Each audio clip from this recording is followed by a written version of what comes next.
कि नियम केवल पंडित जी को तय है, हम मुनि नहीं।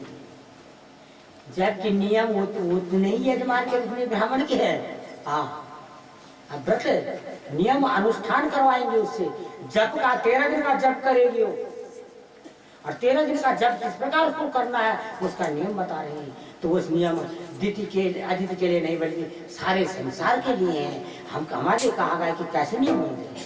सबसे पहले पवित्रता। बोले देवी तू अमावस्या के दिन बरा की खोदी हुई मिट्टी भगवान विष्णु के यज्ञ में पवित्र मानी गई है। बरा मने जानते आप लोग, हर दुनिया भर के पड़े हैं यहाँ। शहर खेती बात न डाले हाँ, वही तो बरा है। बरा की खोदी हुई मिट्टी, उसमें गोबर मिलाना गाय का, उसको लाएगी और अपने आश्रम को उसकी उससे लिपाई करेगी। लिपाई पोताई जरूर करो। अब तो भगवान की कृपा से लिपाई पोताई का भी जमाना गया। सब जगह पत्थर लगे, मार्बल लगे, काम लगो ना, मार काम लगो सब बदल। ठीक है, समय के अनुसार व्यवस्था है, उसकी निंदा नहीं है, ऐसी बात नहीं है। करो, भगवान का आपको ऐसे दे रखा उसका भोग करो। भगवान की दी हुई है, हमारे प्रारब्ध का है वो करो। परंतु पवित्रता उसमें जरा साफ सफाई तो आज होनी चाहिए। गंगा जल छिड़क दो, गोमूत्र से तो छिड़क सकते हो उसमें। मरी सफाई करेगी, लिपाई पोताई करेगी घर की, और तब एक दिन पहले से नियम शुरू होता है। अनुष्ठान जब शुरू हुए ना, उसके एक दिन पहले से नियम शुरू होता है। आजकल लोग पूछते हैं पंडित जी को, पंडित जी पाठ पूजा तो कल से है ना? बोले हाँ। तो आज सब कुछ खा लेंगे हम। अरे इतने ध्यान हुए बहु कुछ खाने पर रखो जतना तदना तुम ये पाठ पूजा पर रखो बिना कर रही तुम सफल हो जाओ। तुम्हारे टकत 10 दिन तक भी 9 दिन आप पाठ मार मिलेंगे कि कबर बामण फूंड आवर भी बोल गया खैर।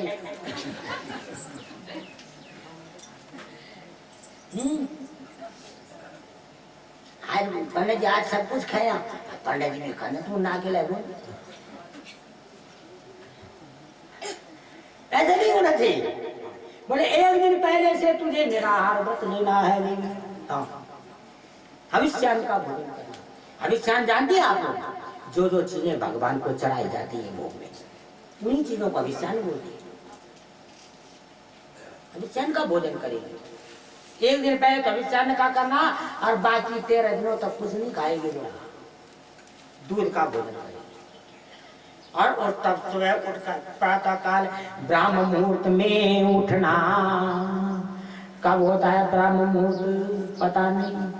हाँ, सूर्योदय से 2 घंटे पहले ब्राह्म मुहूर्त। आजकल का कितने बजे हो रहा है सूर्योदय? 7 बजे। तो 5 बजे ब्राह्मण, 6 बजे होने लग गया। पूर्व में 6 बजे आप यहाँ देंगे तो उजाला रहेगा आपको, कहीं ना कहीं सूर्योदय हो गया, इसलिए 4 बजे ब्राह्म मुहूर्त हो जाए सूर्योदय। तो ब्राह्म मुहूर्त में फिर शौच इत्यादि क्रियाओं से निवृत्त होकर के तो स्नान करेगी, तो नंगी पृथ्वी पर, खाली पृथ्वी पर नहीं करेगी, बिना आसन। आसन में बैठ करके चौकी पाटा जो कुछ हो बैठो, फिर आसन तो स्नान करिए। स्नान करके उन वस्त्रों को धारण करेंगे जिनको पहन करके तो शौच न गई, उन वस्त्रों को धारण करें। फिर देवी, उसके बाद सबसे पहला काम होगा अपने केसों को बांध लेना। व्रत के दिन केस खुले नहीं होने दें। यहाँ व्रत अनुष्ठान अभी बात आए बहने बिल्कुल ऐसी बैठ जाती है जय भगवती, कुछ नहीं। अरे थोड़ा उस दिन तो बांधो भैया। केस मुद्रा ब्राह्मण भी जब संध्या करता तो पहले छुट्टियां बांधता, केस खुले नहीं होने चाहिए। शिखाबंधन सबसे पहला काम स्नान के बाद। बोले तेरे केस खुले, क्योंकि अगर खुले केसों वाले सिर पर भगवान सूर्यनारायण के उदय होने पर किरणें पड़ गई तो व्रत भंग हो जाता है। बोले अपने केसों को बांध दिया। पूरब की दिशा में दीपक बाल करके, दीपक जला करके भगवान की मूर्ति का स्थापन करना, ब्राह्मण को बुला करके मंडप बनाना, भगवान का मूर्ति स्थापन करना सोने की, और तब उसका षोडशोपचार पूजन करना और दूध से पंचामृत से स्नान करना, दूध से, और तब ओम नमो भगवते वासुदेवाय का जाप करना। हे देवी, दिन में शयन नहीं करना, बिना पांव धोए हुए आसन पर मत जाना, स्वच्छता पवित्रता का जरूर ध्यान रखना चाहिए, बिना पांव धोए आसन पर नहीं जाएगा, बिना पांव धोए अपनी सज्जा पर नहीं जाएगा, गीले पांव सहन नहीं करेंगे, दिन में सहन नहीं करना, अपवित्र वस्तु का स्पर्श मत करना, शिव निर्माल्य का उल्लंघन मत करना, चंडिकान का भोजन मत करना, रजस्वला का वो हथ का भोजन मत करना, शूद्र का भोजन मत करना, ये नियम बताए उसने। और किसी को श्राप नहीं देना, सबसे बड़ी बात, दुर्वचन किसी के नहीं बोलेगी, किसी के प्रति क्रोध नहीं करेगी, गौ की पूजा करेगी, ब्राह्मण की पूजा करेगी, सूर्य नारायण को नमस्कार करेगी, और तब ओम नमो भगवते वासुदेवाय इस मंत्र का जाप करेगी, और तब 24 घंटे में एक बार ही एक अहोरात्र में तेरा भोजन होगा, वो भी तेरे भगवान जितने दूध से नहीं उस सनातन का भोजन करेगी। बस 13वें दिन ब्राह्मण को बुला करके खीर का हवन करना, और जब वे ब्राह्मण को हवन करके चले जाएंगे तब भगवान तेरे सामने प्रकट होंगे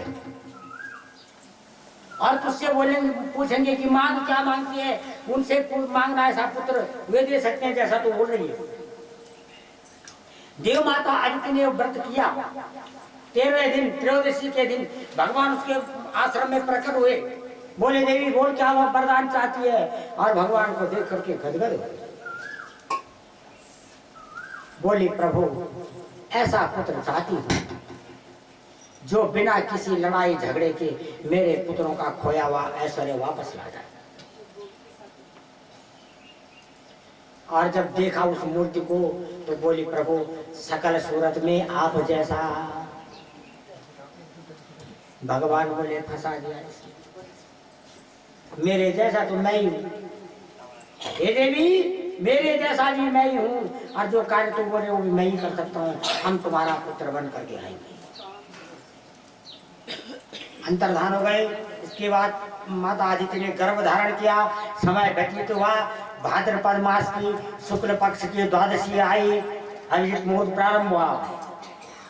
श्रोणायाम श्रवण द्वादश्याम मुहूर्ते विजते प्रभु सर्वे नक्षत्र ताराद्या चक्रुस्त जन्म दक्षिणम। श्रवण नक्षत्र उपस्थित हुआ, द्वादशी तिथि बुधवार,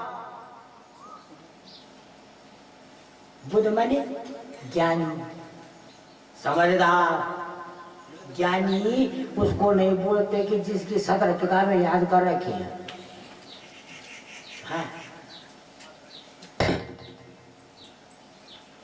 क्योंकि कभी कभी किताब पढ़ने वाला भी मूर्ख हो जाता है, क्योंकि किताबें की लगो के माइंड नहीं, बस परिस्थिति नहीं होगी। अरे परिस्थिति क्या बोल रही है उसका विचार ज्ञानी करेगा, विज्ञान करेगा। खाली पुस्तक याद करना ज्ञान नहीं है।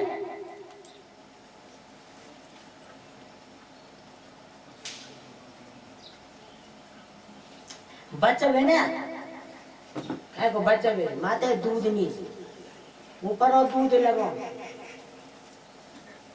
पंडित जी बोलेगी, पंडित जी क्या बोलूं, ये तो दूध पिलोन था, वो भूखर रो, पंडित जी को नाने जो शरद बैठा डॉक्टर, यही भगवान नारा है। तो ऐसी भी तो दादा भी क्या करना। अब कौन रहेगा तब पर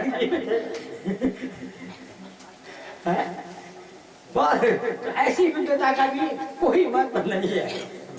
जो सोच विचार करे बुध, इसलिए भगवान को बुधवार क्या है? कृष्ण जन्म भी बुधवार का हुआ है ना। तो बुधवार, श्रवण नक्षत्र बुधवार, द्वादशी तिथि, शुक्ल पक्ष, मूर्ते विजिते प्रभु, अभिजित मुहूर्त। हाँ, अभिजित मुहूर्त कब प्रारंभ होता है? जब भगवान सूर्य नारायण मध्य गगन में होते हैं। आज ज्यादा ही अगर तुम नहीं आ रहा है, तुमको अंदाज की मध्य में, की बीच में, की किनारे है, कहाँ पर है सूर्य, तो घड़ी देखी तो एक मुहूर्त अभिजित मुहूर्त याद कर लिया। 11:48 पर शुरू होंगे और 12:12 पर पूर्ण अंतिम। भगवान का जन्म मुहूर्त है। जिस कार्य के लिए कोई मुहूर्त ठीक नहीं मिले, इस मुहूर्त में कर देना था, सिद्ध मुहूर्त है।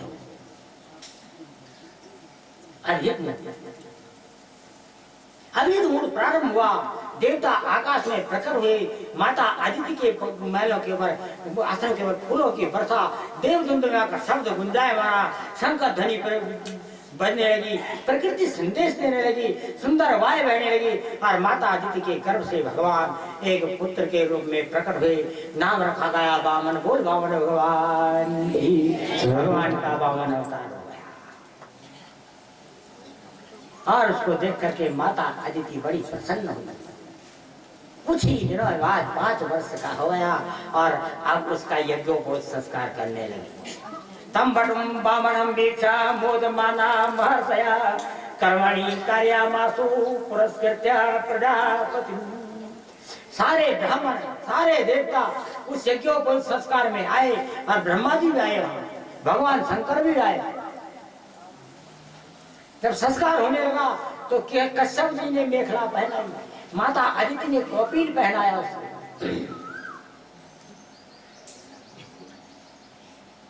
आकाश ने छत्र दिया, पृथ्वी ने आसन दिया, वनस्पतियों के राजा सोम ने उसके हाथ में दंड दिया, सप्तर्षियों ने कुशाएं दी, ब्रह्मा जी ने अपना कमंडल दिया,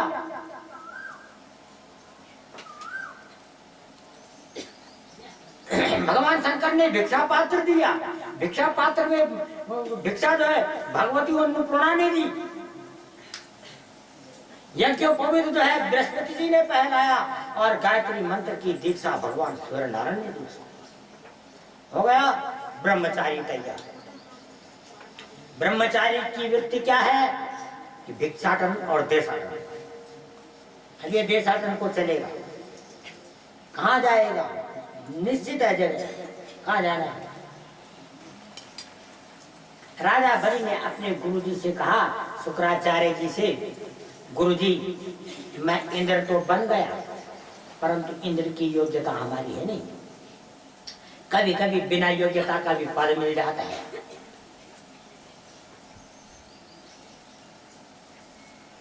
मिलता ही नहीं मिलता। आप लोगों ने लगा था बलियों मृतक आश्रित में किताब पढ़ने मास्टर जी बन गए मृतक आश्रित।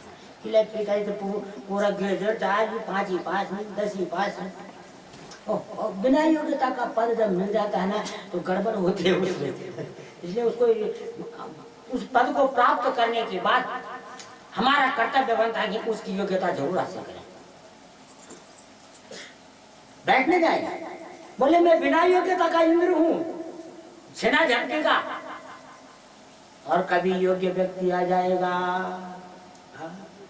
अभी योग्य व्यक्ति इंद्र आ जाएगा तो हमको उतरना पड़ेगा। कुछ लोग चार्ज पर चले जाते हैं ना कुर्सी पर, भी तो बैठते हैं, कार्यवाहक बोलते उनको। तो कार्यवाहक सोचता है उसको डर रहते कि न जाने कब आ जाए फुल फ्लैश। तब थोड़ी बोलेगा कोई साहब, तब तो फिर करना पड़ेगा। इसलिए वो कोशिश करता है कि इस बीच में 1-2 सर्टिफिकेट हाथ कर लूं। ये भी सोच रहा है कि सेना झटके का इंद्र बना हुआ हूँ, इंद्र की योग्यता तो मेरी है नहीं। हे गुरु जी योग्यता प्रदान करो। बोले भैया योग इंद्र की योग्यता के 100 में यज्ञ जो कर दे वो इंद्र बन जाता। तो बोले गुरु जी कमी काहे की करो ना। और यहाँ शताश्वमेध यज्ञ का संकल्प हो गया राजा बलि का। एक एक साल में एक एक यज्ञ, 199 वर्ष हो गए। 99 यज्ञ हो गए राजा बलि के। 100वां यज्ञ प्रारंभ हो गया। राजा बलि प्रसन्न हो गया कि 99 यज्ञ तो निर्विघ्नता हो से गए, अब 100वां है, ये भी पूरा हो जाएगा, तब तो कोई मुझे उतार नहीं सकता स्वर्ग की गद्दी से। ब्राह्मणों का बड़ा भक्त है राजा बलि, इसलिए उसने घमंड के कारण अपनी संपत्ति के गर्व में इस यज्ञ में एक प्रतिज्ञा कर दी। बोले इस यज्ञ में मैं ब्राह्मणों को इतना दान दूंगा कि फिर उनको कहीं से कुछ प्राप्त करने की आवश्यकता नहीं रहेगी, और मेरे यज्ञ में जो ब्राह्मण आएगा उसको मांगना जरूर करेगा। ये बोल रहा है। ये 100वां यज्ञ चल रहा, पूर्णाहुति की ओर है। इधर ब्राह्मण आ रहे हैं, यज्ञ में दान ले रहे हैं, जा रहे हैं। राजा बड़ी प्रसन्नचित है, और ये ब्राह्मण जो है ब्रह्मचारी राजा बलि के यज्ञ के दरवाजे पर यज्ञ मंडप में पहुंच गया। यज्ञ करता ब्राह्मणों ने देखा, अरे ऐसा अनोखा ब्रह्मचारी, ऐसा तेजस्वी तपस्वी ब्राह्मण आज तक नहीं आया, इतना सुंदर। प्रणाम किए उसको, हे ब्रह्मचारी हम धन्य हुए प्रभु, आइए बैठिए। कौन सा कुल है, कौन सा वंश है आपका, कौन माता पिता है, आसन दीजिए, आसन लो आप ले नहीं। हे ब्राह्मणों, हम दूसरे के आसन में नहीं बैठते, हम उस आसन में बैठते जो हमारे लिए बिछाया जाता है। तुम तो मेरी तरह भिक्षुक हो, दूसरे के घर में आसन लगाने वाले तुम कौन होते हो? अरे ये इस यज्ञ का जो यजमान है ना, वो अगर मेरे को बिठाएगा तो बैठूंगा, वो नहीं बिठाएगा तो नहीं बैठूंगा। जाओ अपने यजमान से कह दो कि हमारा रखें। राजा भी विश्राम कर रहे थे, ब्राह्मण पहुंचे, हे प्रभु महल में ऐसा ब्रह्मचारी आ रखा है, ऐसा बोल रहा है। राजा बलि ने कहा उस ब्रह्मचारी को आदर से सम्मान पूर्वक हमारे पास लाओ, हमारे पास उसका आसन लगेगा, हम उसकी पूजा करेंगे। अब चला ब्रह्मचारी, जैसे यज्ञ मंडप के दरवाजे पर, जैसे जहाँ राजा बलि बैठे वहाँ ब्रह्मचारी पहुंचा, और उधर राजा बलि के पास बगल में उनके गुरु शुक्राचार्य जी भी बैठे थे। शुक्राचार्य जी ने जब उतनी दूर देखा आते हुए और पहचान गए, बोले वह गया काम, अब नहीं होगा ना सवाल, आ गया ये विघ्न करता। मनी मन प्रणाम किया, हे प्रभु, हे नारायण, मेरा प्रणाम स्वीकार करो प्रभु, मैं हारा आप जीते प्रभु, मैं जानता हूँ अब नहीं होने देंगे आप पूरा, इसीलिए आ रहे थे। परंतु बोले ब्रह्मचारी आया, राजा बलि ने बिठाया, आसन दिया, शरण हुए, चरणामृत पान किया, और तब बोला राजा बलि, हे ब्रह्मचारी कौन भाग्यशाली माता पिता है आपके, कौन सा गोत्र, कौन सा वंश, कौन सा कुल है जिस वंश को आपने सुशोभित किया जन्म देकर। बोले राजा वंश, कुल, गोत्र ये आदमी की ये पहचान नहीं, उसकी योग्यता उसकी पहचान होती है। अब ये ब्राह्मण समाज है ना हमारा, कुछ पंडित जी वे मारो ना कि मेरे दादाजी विद्वान आविला अब तय तो उन्हीं की लग्न धर्म दादाजी विद्वान जब रहे बोले तब रहे वही माँ, अरे ये नु आतंक मचाई हो समाज में न पूछा। बोले कुल गोत्र जाति, हे राजा बलि इसको हम महत्व नहीं देते, हम योग्यता को महत्व देते हैं। हमारी योग्यता तो तुमने पूछी नहीं। बोले वो तो तुम्हारे वचनों से तुम्हारी योग्यता का पता चलता है। हाँ। तुम्हारी योग्यता का पता तुम्हारे वचनों से चलता है। और मैं राजा बलि हूँ, विरोचन का पुत्र हूँ, प्रहलाद का पुत्र हूँ।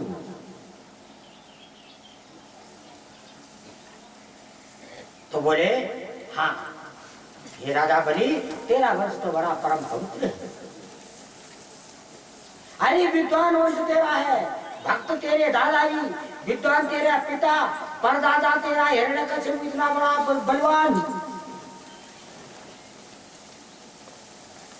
तो बोले ब्रह्मचारी अब हो गया वंश कीर्तन भी, अब कहो क्या भेंट दूं, क्या दूं आपको?